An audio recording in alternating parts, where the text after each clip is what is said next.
Welcome to today's episode of Desis on Main Street, where we spotlight individuals who have made significant contributions in business and public service. Our guest today is Gulshan Chhabra, a distinguished entrepreneur and community leader with a rich and diverse background. With 25 years of experience as a business owner of many businesses across gas stations, hotels, conference centers, and many, many more. And we are honored to have him with us today to share his inspiring journey. So let's welcome him. Welcome, Gulshan ji. How are you? Thank you, Priya ji. I'm well. How about you? I am doing wonderful. So let's start by you introducing yourself and, talking about your large portfolio of businesses. Well, this is me, is Gulshan Chhabra, and we are into multiple businesses. Like as you said, the gas stations, hotels, conference centers, and now we getting to the luxury senior living, assisted living, which is the need for all the seniors. So we just started that, converting one of our hotel into assisted living in Clinton, New Jersey. And then we are fully involved in the community, as you all know. The governor appoints me onto the different boards and all that. So I am blessed to be here, and blessed to be friends like all of you here. Thank you so much for coming. And, let's now go back to your early life, which of course is you're from India, your parents, your family, and how was it growing up? Our beginning with family was very humble beginning. We came from the family that it's a rags to riches type of thing. I grew up in the small village, and where my father used to drive a mule cart, and I used to help him to load and load. And that village was where? It's in Haryana, Bhavani. And right from when I was, I would say 10-year-old, I could take 100 kg, the thing on my back and run. So we used to help him unload and load the mule cart. Then he'll go in the morning to the city to deliver the goods, and in the evening he'll come back to bring the goods back for the village needs. Okay. And then I went to school for engineering. I became an engineer. So where did you get your schooling done? Well, I did in Rohtak, okay, which is in Haryana also. Then I get a chance to be in a service at the Indian Airlines and as aircraft engineer. So from there, then I was at the airport. My eyes were that I need to go to foreign countries. Then in 1984 brings me to here. So, okay, so you coming from Rohtak to doing your, you were at the, in Delhi probably doing your work, right? At the airport, right? Yes, yeah. So from there, all of a sudden thinking that, hey, I need to go to USA and I need to be there. What made you decide that? Look, I am at the airport looking at the people coming from the aircrafts and see their culture, how their living standards and all that. And if I need to bring my family up to the status, so by staying in India, I don't know if I was able to do that. But that was if I need to take a jump, bring my family status up. So then I decided, I think that's the best way to do is, and to go to a foreign country. So my friends were saying, well, we should go to Dubai, you should go. I said, no, Dubai is not the right thing to do for me. But if I'll go to USA directly. So were your parents okay with your decision? How many siblings were you? We are 7 of us. 7, and they were fine that, okay, you go, you try your luck in US and go. Well, in the beginning, they didn't agree, but I was steadfast. So I'm a decision maker. I'm a leader, so I make decisions and I go for it. And then, in the beginning, everybody was crying, but later on, everybody's happy. So. Wonderful. It was the best thing I ever did. Were there challenges you were coming from, India to US, in between, even coming to US is a big deal, especially, right, with all the paperwork and everything else. Were there any kind of challenges for you just to come to US? No, the challenge, which is the challenge, but you can come either by marrying somebody, right, or you can find a job. At that time, job was not the easier way to find. So I found my soulmate, and we got And married. she was already here? She was already here, yeah. Okay, okay. So you come to US, and here you got married first. Is that Yes. what it is? Right. Okay, and then I'm sure then you started looking for what am I going to do next? So what was next for you? Well, this was a tough journey here when I Yes. came here. So I'm coming from engineering background. So I go to give interviews to find a job. Everywhere I go, so if they were asking, do you have a US experience? I said, no, I don't have US. So I was not able to get the job. So what I decided is, okay, I will downgrade my resume so that I'll get a lower paying job, but I need to get into the door. Then they'll see my work. So I became mechanical inspector from mechanical engineer. So then I applied for a job. At that time, there was no internet, so nothing. So I used to go door to door and drop off my resumes. So one evening I'm sitting, I get a call, hey, are you still looking for a job? He said, yeah. I said, you need to come now. This was a family-run operation. Father was a PhD. They used to make aircraft parts and all that. So I said, okay, I'll come. So I went there, they took my interview, they liked it. So he says, okay, when can you start? I said, I can start now. So, but the father was, as a PhD, he was leaving for Germany that night. He said, okay, you can start from Monday. So, I said, okay, I started there. So 6 months passed by, and I'm doing my best, more than best, because father was a, president, was a PhD in engineering. One son was a Stephen graduate. He was engineer, he was a plant engineer. So it's a family operation, and I'm basically in the shop checking the parts with my hands and everything. So, and I'm doing more than they ask for it. So one day, one of the sons says, oh, Gulshan, are you sure you're a mechanical inspector? You do a lot more than an inspector can do. I said, yeah, I'm okay. But six months later, their chief engineer passed away. Wow. So I waited a few days, let us just settle. Then I took my real resume, and by this time I was very close with the president. So I go to his office and show him my resume, and he says, what is this, Gulshan? I said, it's my real resume. He says, he looks at it and he says, why didn't you give me this before? I said, can I ask you one question, sir, before I answer yours? He said, yeah, go ahead. He said, if I would have give you this resume, would you hire me for this job? He says, no. I said, you got your answer then. Right. So then he looked at me and he says, okay, pack your bags. Oh, I said, oh, I lost my job, looks like. Then he says, no, take the chief engineer office and we'll talk about the money later. So this was my first and last job I ever did. But so 10 years I worked for them. I gave them my 200%.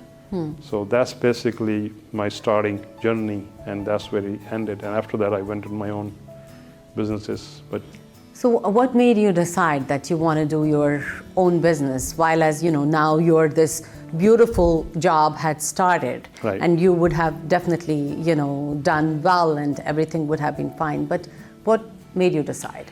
That I was at the top now at that company, right? They're not going to make me president, which unless I buy the company down the road, right? Right.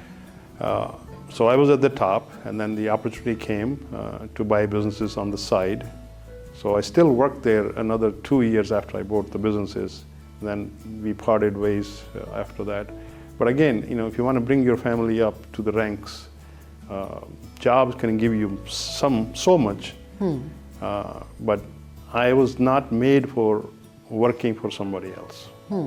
So there are people who are made to work for somebody else. There are people who are leaders and they're going to work for themselves. So it's that business is not for everybody. Okay. No. So there are lots of listeners will be listening to this, but again, if you think you can start the business and be successful, it's not that easy. So if you are 9 to 5 person, you're going to stay 9 to 5 person. But in business, it's 24/7. So even when you go home, you're sleeping, you're still thinking about business. So that was one of the reasons I decided need to be in business for myself. Okay. So, you're talking about that business is like very hard and it's not for everybody. No. What would you like to tell people, especially who are coming from India and, they're like average people who come here and they want to live that American dream where they want to build things and be successful? What would you want to tell them? Well, this is one thing I tell you. If you made out in your bones to work hard and do the right thing in life, okay, work hard and do the right thing and don't look for the shortcuts, you will succeed. No matter what, you will succeed. But again, work hard, don't do the shortcuts, and do the right thing. If you follow these three principles, you will succeed. Let's go back, and you said that you came here and then you got married, and I'm sure in between when you didn't have the job, how were you like sustaining yourself? Of course you had a family now. Well, I worked odd jobs, okay? I delivered pizza door to door. I sold cable TV door to doors. I sold vacuum cleaner door to doors. So you have done everything. Yes, yeah. So, if you're coming here, you think the dollar's going to fall in your pocket and you need to sit home and do nothing? No. You might have to clean the floors. You have to go clean the bathrooms. And I don't mind doing that. Okay, let's now talk about your things over here. You are doing a lot of stuff, and as you said, you have done a lot of stuff, Right. and you still are doing a lot of stuff, and especially I feel you are doing a lot of like public service or you charity. Right. So let's talk a little bit about that too. Well, we have our own charity, which is 11 Joy Foundation. So we do lots of fundraisings, and we do our own. The money goes into the people.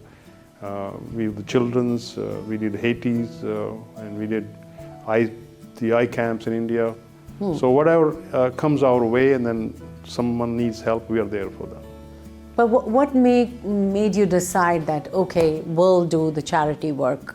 You are, your bucket is full of things. You are doing a lot. No, totally understood. But again, there are lots of unfortunate people that who are in that situation is not of their own doing. It's just their luck, you can say, or their place at that place they are right now. If they need help, and that's I would say to every single person in the world, if you are in a position to help somebody, you should do it. Absolutely. And pay forward, okay? So, and that's my motto it is. That's what I tell every single person in the life also. So I travel the world and I see the things, even when I go to New York City also, there are lots of people on the street, on the city, giving money is not going to help because they might do something bad with the money. So you can buy them food, you can buy them clothes, you can do something. Right. So, reflecting on your journey, you're a very successful businessman. What kind of tips would you give to people that, to be a successful person? Well, as I said before, if you work hard and if you have a desire to be in your own business, reach out to the people like us and who will give you the right advice. There are lots of people out there which are not that straightforward. Stay away from those people. The people I have heard lots of things. People have taken people's money and then ran, didn't do the right thing by the people. You can start small. You can go invest with somebody else if they are reputable. Make sure their people are reputable. Don't just go give money to anybody. Right. Yeah. And I see that you have even developed a 85-room hotel. Right. So what inspired you to venture into even the hospitality industry? Well, this is what I look at the opportunities every day. They come my ways. So this was the one in Pennsylvania. So the ground up property. So we built it up, and then I sold my shares to the partners because it was far away from me to run it. But we have built gas station from ground up, hotels from ground up. Now we're doing as assisted living conversion of the hotel into assisted living, which is not an easy task. So this I took on the big project, and this has come out to be very beautiful. So. And I'm sure you're still doing, and I am sure you have a bucket list of things, what needs to be done. True. True. So what's next on your list? Next, we are putting up another 80 apartment unit, which is next to the assisted living, which is called a independent living. So basically, that people who are 55 plus, so they'll have a full, who doesn't need assistant in living. They will have full facility, dinings, and gyms, and all the other activities, tennis courts, and those kinds of things. So they can live their life. Basically, what I have a goal for our seniors, that they have, or I'm becoming one of them soon, right? So they have worked hard in their life. So at the end years, they shouldn't be ending their life. They should be living their life. So full extent. That's what we should be looking at, and that's our goal is in our new facility. Goal and motto is to live your life. And I'm sure your family definitely is proud of you. Very much. So Thank you. they all live here, or you still have some people like in India? I have two brothers here. Rest of my sisters and one brother, they're back home. So we go back and forth. I was there in March, but they're doing good. They're all well. So. And would you like to talk about the secret sauce of your success? Hard work. Hard work. One word. Hard work. Hard work. Yeah. This is key. This is key to the success. Hard work, and keep doing the right thing. Don't look for the shortcuts. It's not there. Shortcuts are not there. There are no shortcuts in this world. Shortcuts. And there's no free lunch in this There's world. no freebies. No, not at all. So if you're looking for shortcuts, then you probably will have to gamble somewhere, and you might lose everything, right? And that people do, right? They gamble, they lose. Right? No, that's true. Right. They do lose. But any other messages you want to give out to our ITV Gold viewers, especially any tips on? Well, I would say Dr. Parikh has done a good job on bringing another channel to our community, and you guys are doing an excellent job. I would say to the viewers of ITV Gold is this is a good message creator and digital creator of the messages. I would say one thing again, keep working hard, help your people around you who needs help in the day-to-day, and if you're in a position to help somebody, help. That will help you, and that'll help the others also. All right. Thank you so much. Thank you, Piaji. Thanks for having me. It was lovely hearing Mr. Gulshan Chhabra's story, and the message he is giving out is just there is nothing else excepting hard work. Hard work definitely pays off. Well, I hope you enjoyed today's episode, and we will be back next week, same day, same time. Bye-bye.